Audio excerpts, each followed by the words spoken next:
Gulf Coast Weather Solutions is sponsored by. Thank you for making Gulf Coast Weather Solutions one of your go-to sources for weather around the clock. From heavy downpours and severe storms to winter weather and the tropics, we've got you covered with accurate, reliable forecasts you can trust. Next week is starting to look a little bit more stormy. But look what's moving into the state of Texas. Gulf Coast Weather Solutions.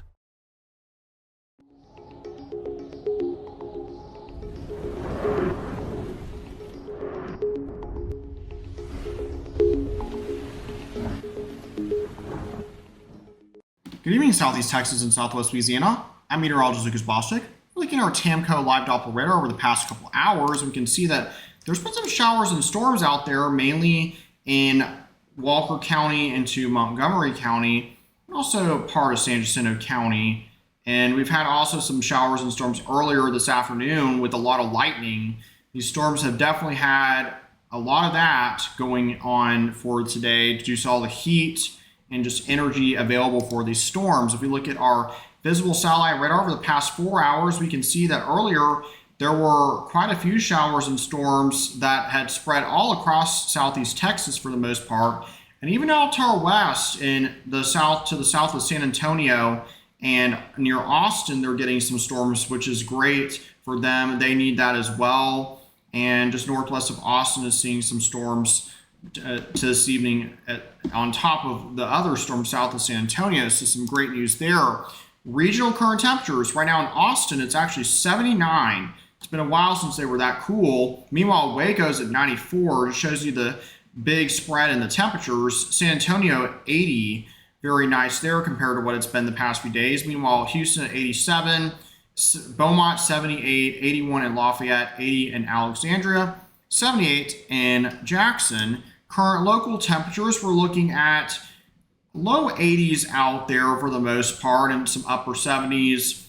Upper 80s still in the Houston metro, and then 79 right now in Huntsville. They had some rain earlier. And our heat index values are not bad at all right now. It's been much improved compared to what it's been the past few days. And our temperature change, we can see now that we are certainly seeing some improvement there as well, with temperatures running about 0 degrees or so cooler to about negative 10 degrees cooler in Huntsville with that minus 10 change there. So some good news if you're trying to avoid the heat. Now, Tropical Storm Dolly is located out in the central Atlantic at this time, and she is really struggling to get developed at this point, and she's going to push off to the west right now, moving at 24 miles per hour towards the west, winds of 40 gusts to 50, and a pressure rolling 1,007 millibars. Dolly, though, is going to encounter a lot of wind shear and dry air, so unlikely to really get organized. She's probably going to stay pretty weak and hopefully will not be a threat at all to the Gulf, but obviously we will continue to watch and see what happens after it approaches the Caribbean Sea and if it is still potentially posing a threat. We always watch every system, but the good news is that going forward into the next 7 days, we don't have any other storms that are going to develop. We don't have a single area of interest at this time.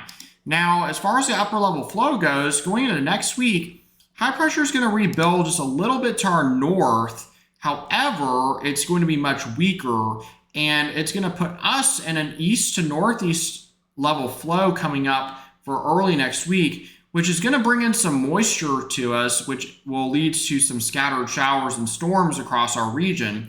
So some great news there, and even into the mid and latter part of the upcoming week, it looks like we'll see more scattered showers and storms. I really think personally that we're done with triple digits for the most part. I think that it's pretty unlikely we're going to see more of that starting up again as we're getting now into the climatological part of fall starting up. So in fact, we can even see there's a area of low pressure just situated off the coast of the western United States And this is likely going to start a pattern where we start seeing more troughs kind of pushing down, which will bring in hopefully some cooler weather eventually for our region going forward. Now, as far as our futurecast goes for tomorrow, we can see that those showers and storms will be dying off, although there could be a few more rumbles of thunder out there overnight, sponsored by Switch Electric. As we get into the morning hours, should be pretty quiet, but watch what happens as we get into the afternoon hours tomorrow.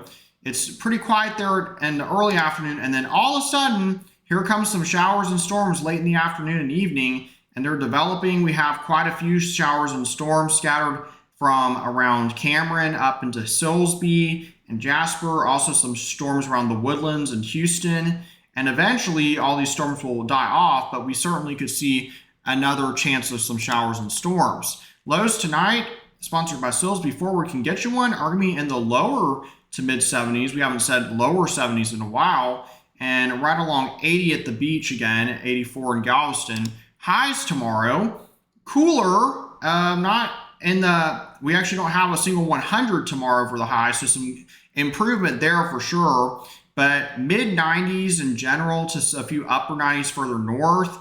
And our 7-day outlook, it calls for those temperatures are going to be coming down gradually with a 30% chance of storms tomorrow. Over the weekend should be mostly dry, and then into early next week and the mid part next week, we'll see rain chances improving, also southeast winds, which should help bring the temperatures down a little bit more. Like I said, I really think we're done with triple digit heat, so will be some great news there, and actually even better chance of rain for Lake Charles and Kinder going into early next week and the mid part next week. Those temperatures coming down a little bit. Normal high is 92, so coming back to right about where it should be. Now, make sure that you check out our Gulf Coast Weather Solutions app. It's available right now on iOS and Google Play for free. Gives you the latest weather updates, like when there's lightning nearby within 15 miles or rain is approaching. So a great app to download. Also check out our YouTube channel at youtube.com/Gulf@GulfCoastWX for twice daily weather videos we post there. And our Facebook page, facebook.com/Gulf Coast Weather Solutions. All right, everyone, have a good evening and check out Johnny's forecast in the morning.